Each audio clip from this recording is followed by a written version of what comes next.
Khen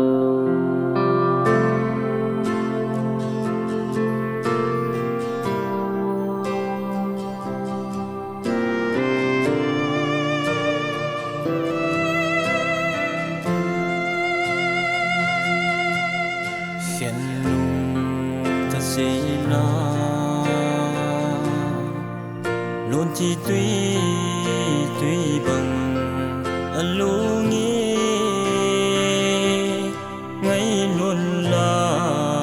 nụ mình lại đắng liền ta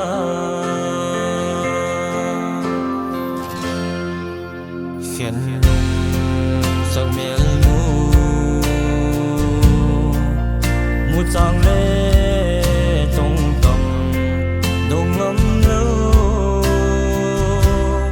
cũng kỳ hay cũng tha khi đi cả na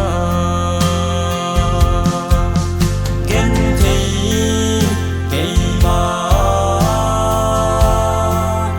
hình khô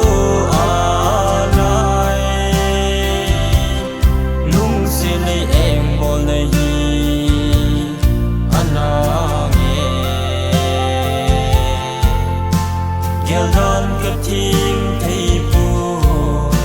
lung lại cho xin